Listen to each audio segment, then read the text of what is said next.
Hello everyone, this is Krita giving you guys now, unfortunately, game number 3 in this series. Game 2, the version of Crystal Kingdom that I have is not the version that is currently played, and all of the websites that say, oh yeah, this is the right version of the map, it is not the right version of the map to map it to the replay. My apologies. So it is going to be you're going to watch 3 games out of this best of 5. I believe. I think there was another 1 or 2. So let's just call this a best of 3 series. Well, you can say I'm casting them out of order because I really don't know who is winning what game where. You know what? Just ignore everything I'm saying about this intro because I'm trying to make it spoiler free and I don't know how to do it based upon what I've said. But all at the same time, it's kind of funny to hear Crota just absolutely scramble in terms of what am I saying? What am I doing? All right, so this game taking place here on Nomad Isle 1.2. It is going to be a Death Knight versus a Mountain King. And my apologies if game 3 or the final game is on a bad map as well. All of these games have been coming highly rated. Game 2 was actually the highest rated one, and I am actually very sad that I couldn't see what is going down on this game. Here we go, Acolyte.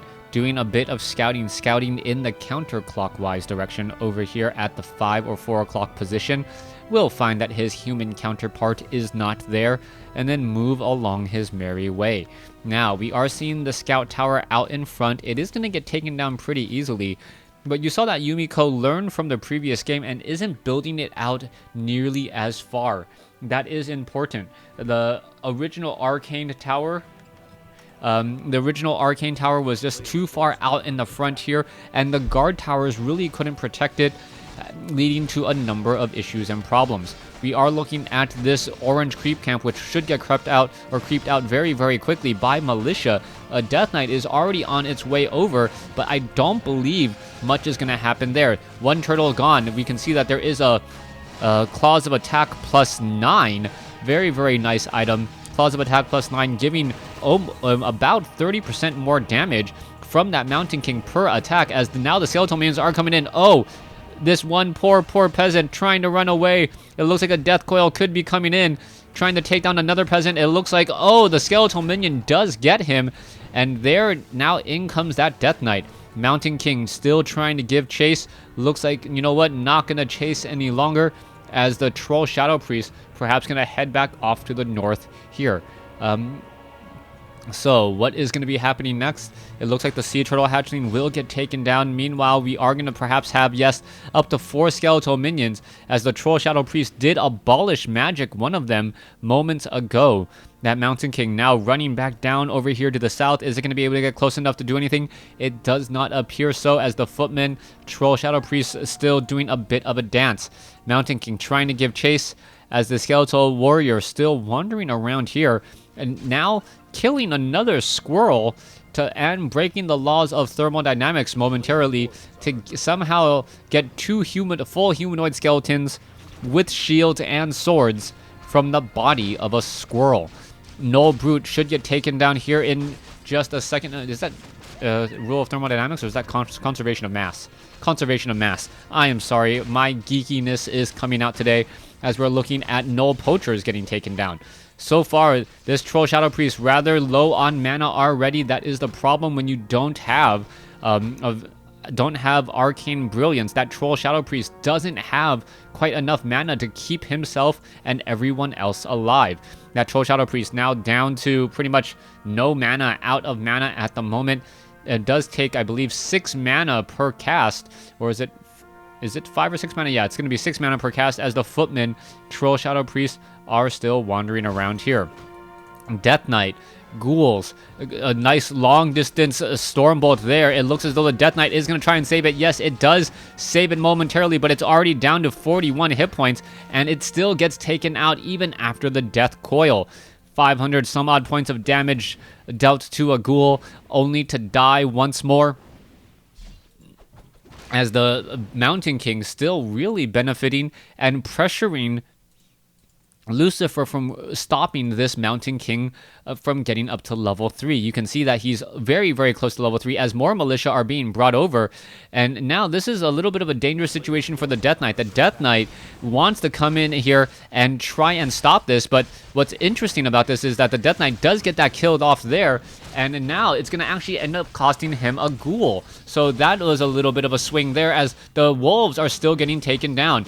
All right, it looks as though the Renegade Wizard may get taken down here. Oh, this could be bad news. There's the Stormbolt, level 3 now on the Mountain King, as the Death Knight is going to get surrounded. There is that surround. The Death Knight just going to be teleporting all the way back home. There goes another ghoul, as the Mountain King at level 3 is going to really benefit from that extra damage on those Stormbolts. All right. What is going to be happening next? Mountain King perhaps needs to get up an Arcane Vault and get some Clarity Potions. Footmen, Troll Shadow Priest, Troll Berserkers, all part of this Mountain King army who needs to stay relatively close to this Guard Tower, Arcane Vault, and eventual Town Hall. Otherwise, the Death Knight will be able to pressure it. Meanwhile, the Death Knight is taking this time now amassing up a couple of Crypt Fiends to try and get higher up in level as well. Level 2 already on that Death Knight, as the Death Knight is still wandering around here. Footman and Acolyte now giving chase again. What is going to happen here? This Acolyte may end up falling, but it is going to scout out this position. The Mountain King being very, very careful to not take any damage from that Acolyte, as the Mountain King is very, very quietly enjoying his Clarity Potion, getting up more mana. He's not going to have the crazy amount of mana as he did in Game 1, but at some point there is diminishing returns on the amount of mana you have. At some point, it is the regeneration or the cooldown of the spell, which is your limiting factor over the amount of mana that you have here. Death Knight still sitting at level 2, going to be going after these Gargantuan Sea Turtles. Meanwhile, Mountain King is doing the same exact thing, this 744 creep camp, trying to take down this Gargantuan Sea Turtle. And what's nice about this is that the giant Sea Turtles actually fall very, very quickly because of their medium armor. Medium armor meaning that they take extra damage from footmen or normal damage attacks. There goes that last Sea Turtle there, as the Mountain King once more uses another Clarity Potion, has plenty of Clarity Potion, and will have plenty of mana for the ensuing fights. One skeletal minion down off here to the south, just trying to keep track and keep tabs on that army. You can see that there's a Hawk in this fight as well. There's a Stormbolt, and that Vile Temptress will get taken down. Now, level 4 on that Mountain King. The only way to really take down this Hawk is at level 5 Mountain King with a level 3 Stormbolt. Otherwise, or nope, you're going to go ahead and try to focus it down. Yes, it does get taken down there. That Hawk more there to try and prevent Windwalking Blade Masters from visiting the store for free. Mountain King now about to run off over here. We are at the center portion of the map. Off to the north, you can see the Goblin Zeppelin, the Crypt Fiends, the Lich, and that Death Knight working together. That Mountain King is currently sitting at level 4, does have a Clarity Potion under his belt, so to speak, and is still enjoying the benefits of it there. He will have about 4 Stormbolts in him in this upcoming fight, as we are now upgrading the Keep. All right, Footmen, and now what's going to be happening here. The Guard Tower is quickly focusing things down. The Lich may be in trouble. That would be the main target to go after, as that Mountain King is sitting at 285 some odd mana. The Death Knight is there as well. You can see that damage is being dealt. The army off to the north isn't really doing anything as of yet, and the peasants should really be trying to repair this. Goblin Shredder about to join in on this fight as well, and a Goblin Shredder could do a tremendous amount of damage. Alright, Militia now being called over. There goes one peasant. Where is that Mountain King? The Mountain King is sitting right there. There in comes the units. There is a nice Frost Nova taking down more units as well. And this is just looking extremely good for Lucifer. Lucifer keeping up one of his low hit point Crypt Fiends. The Crypt Fiend, however, picked up by the Zeppelin. Lucifer doing a great job. However, the Zeppelin is now taken down. And we could see a Death Coil there to try and save it. However, one Crypt Fiend does go down already. I'm not sure if the other Crypt Fiends have Burrow, But if they do not, that is going to be a rather diminishing number of Crypt Fiends. Also, Frost Armor coming into play, slowing down the attack, and Yumiko is just having a difficult time dealing with all of this undead action here. Mountain King now looking to back off once more. The Mountain King going to come back around the corner.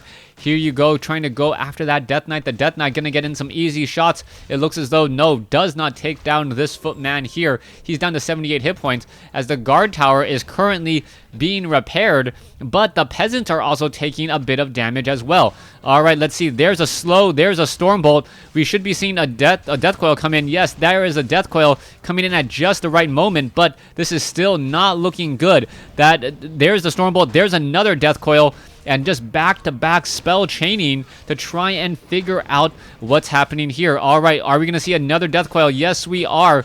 Those 400 hit point heals compared to those 225 hit point Stormbolts really taking its toll, as that Mountain King might be out of mana soon. All right, the Death Knight now pretty much out of mana after that last death coil. And is this fight going to last long enough? That Mountain King has plenty of hit points now after quaffing that potion. Gonna go ahead and take down that Lich. There it goes. Finally, after I believe 4 Stormbolts, the Mountain King finally gets his man. All right, it looks as though the Ogre Mauler will get taken down. There is another Stormbolt there. Goblin Shredder. And Yumiko is purposely trying to path block this one very, very unsuspecting Death Knight. Death Knight now sitting at level 4, and the Death Knight gets taken down. Level 5 on the Mountain King, and persistence pays off for Yumiko, as Yumiko going after the rest of this army. The Mountain King still has plenty of still has some mana ready to go. All right, are we going to see a reveal? Yes, we are. This one poor burrowed Crypt Fiend going to get taken down, as the Death Knight may get taken down twice in as many minutes. No, the Death Knight not looking to back off. Mountain King very, very low on hit points. Going to go ahead and Staff of Teleportation back to the Arcane Vault.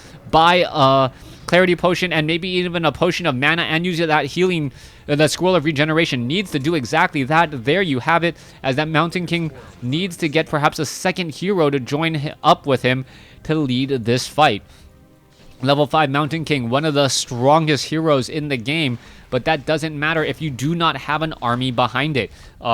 All right, we are looking at the repairing of this Arcane Vault. The Arcane Vault looks like the hit points are staying steady at this point. There's a Stormbolt, and oh, this could be bad news again. All right, there is a Death Pact there. The Death Knight saving himself by sacrificing a Crypt Fiend in the process. There's a Death Coil saving that Crypt Fiend once again, as the Death Knight now already out of mana after a very, very short amount of time. Mountain King still looking to engage. Perhaps we'll buy a Potion of Mana from the shop. Or, yes, there it is. There's the Potion of Mana. There's the Clarity Potion. And there goes... No. The Lich still has not fallen. The Mountain King out of mana pretty much. This could be bad news here. The Lich trying to run away. It looks like the Stormbolt will come down. And that Lich has fallen for the second time, giving Lucifer game 2 in this series. And evening up for all intents and purposes at 1 game apiece. Thanks for watching. Thanks for listening. Hope you guys enjoyed Game 2. Please stay tuned for Game 3.